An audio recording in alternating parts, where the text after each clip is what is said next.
काफी हद तक उसने सही बोला।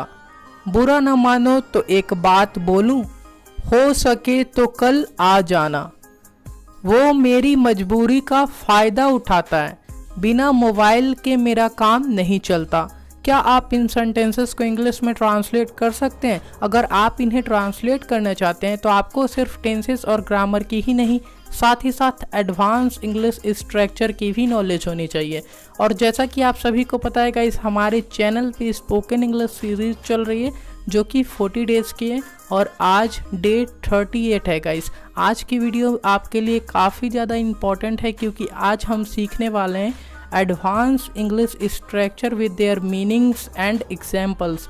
तो वीडियो पसंद आए तो लाइक और शेयर ज़रूर करिएगा। अगर आप हमारे चैनल पे पहली बार आए हैं तो चैनल को सब्सक्राइब कर बेल आइकन को क्लिक करिएगा। अगर आप एडवांस इंग्लिश स्ट्रक्चर की सारी वीडियोस को देखना चाहते हैं तो मैं लिंक डिस्क्रिप्शन में दे दूंगा, आप वहां जाकर 1 बाय 1 करके सारी वीडियोस को देख सकते हैं। फिलहाल इस वीडियो को शुरू करते हैं।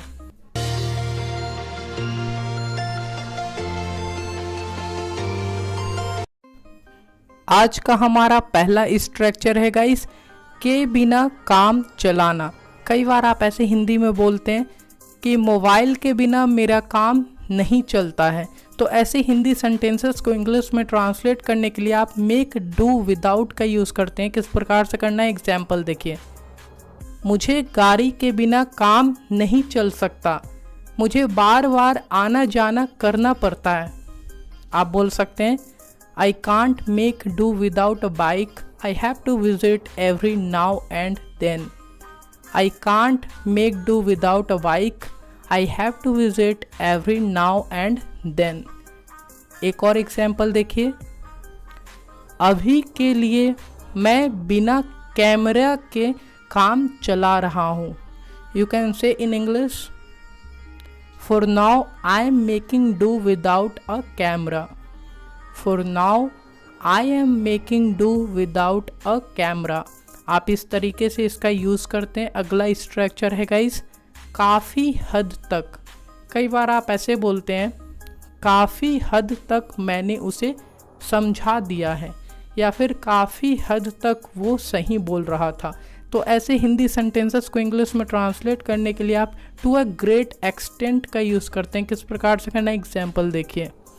काफ़ी हद तक मैंने उसे समझा दिया है, अब वो दोबारा गलती नहीं करेगा।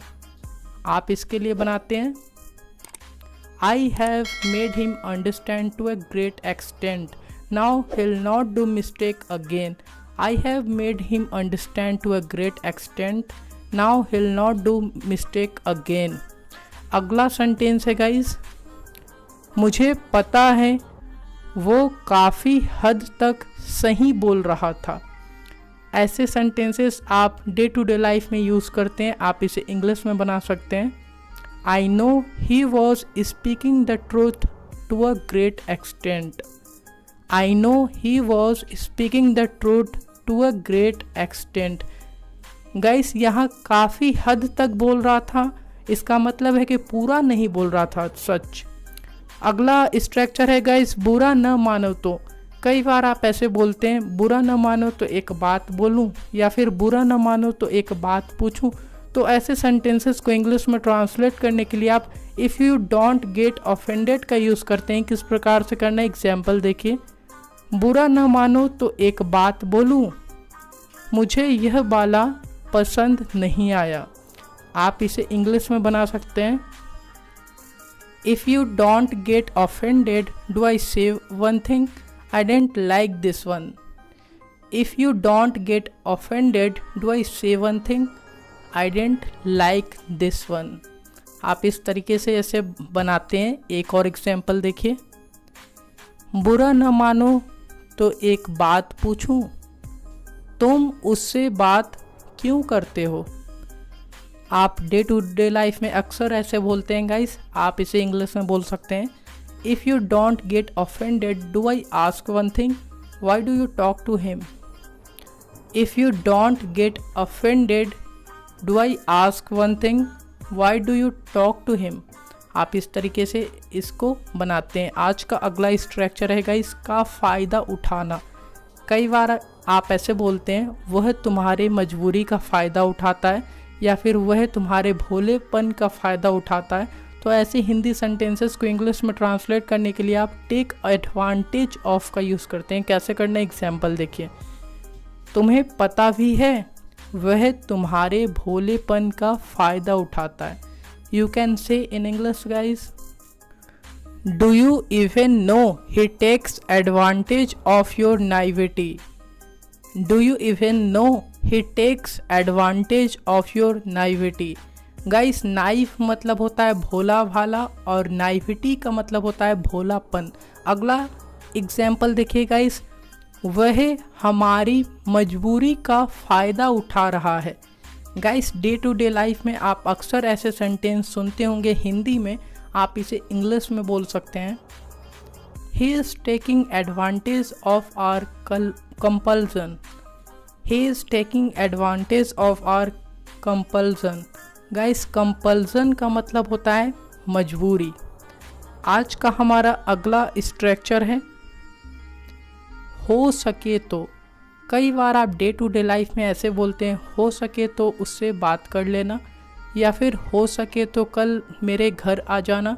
ऐसे हिंदी सेंटेंसेस को इंग्लिश में ट्रांसलेट करने के लिए आप इफ़ पॉसिबल का यूज़ करते हैं। किस प्रकार से करना है एग्जाम्पल देखिए।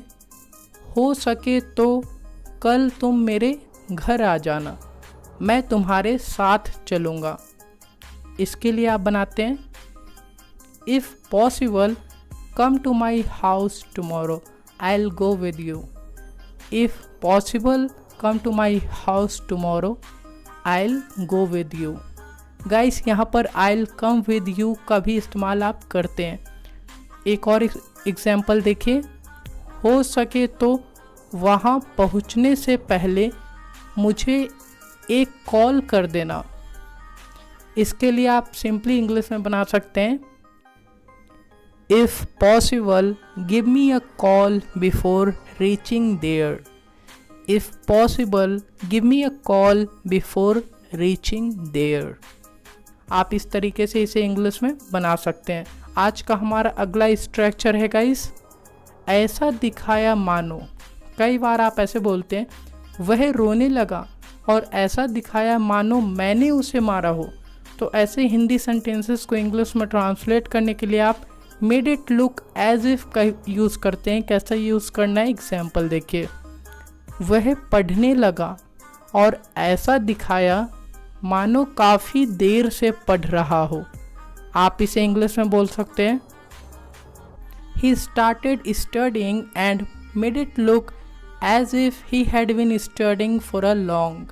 He started studying and made it look as if he had been studying for a long.